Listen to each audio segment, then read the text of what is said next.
Usta Sergey Ormancı Çadırlunga'dan demirden güzel işleri yapmak ustacılığını büyük uğra getirdi. Şimdi onun yüzel cehı var. İlk tedarlıkları demirden, tertipleri yapma ideyini Sergey kendi hem grant paralarını aldı.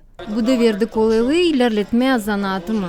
Vardı stimul ileri götürme onu. Bizim gagavuzlar her yerde büyün. Genişlenir demirden işlerin yapması da. Bizden malları isterler Moldova'nın Poyraz'da merkezde yerlerine. Olar öyle aşırıya da alırlar. Gagavuzya'nın başkanı Irina Vlah genç iş adamın çalışkanlığını belli etti, ustayı da gençlere örnek yerine getirdi. Ben tutarım aklımda açan sizde sadece bir stanok vardı. Şimdi ise bir büyük ceh demirin işlemesinde. Siz güzel bir örneksiniz bizim gençlere, hangisi genç yaşlarında kendi işini açtı hem iş yerlerini insana değini yaptı. Bu insanlar yerinde işlerler, gitmiyorlar aşağıya, hem bunda sizin çalışmanız var.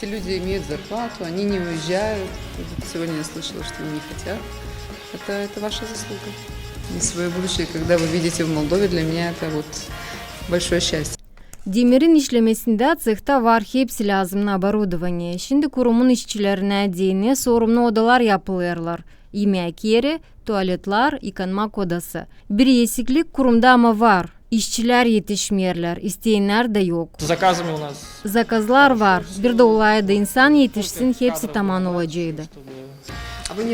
Zanaat училищелerinden denemediniz mi işlemeye? Onlar da svarşikleri hazırlarlar. Burada svarşikler bölümünü kapadılar. Juristlerimiz hem diplomatlarımız var ama insanlar angları gülayır da var nice işlesinler yok. Gençlerle bu uğurda kimseye laf etmiyor. Biz hazırız studentları praktikaya kabul etmeye. Kurumun demirden tertipleri regionumuzun kasabaların hem sokakların parklarını güzellediyorlar. Onların birisi Gagavuzya'nın baş kasabasının simvolu Komurat. Merkez Park'ın girişinde yerleştirildi. Tezde Çadırlunga'nın parkların birisinde yeni skemneler paydalanacaklar.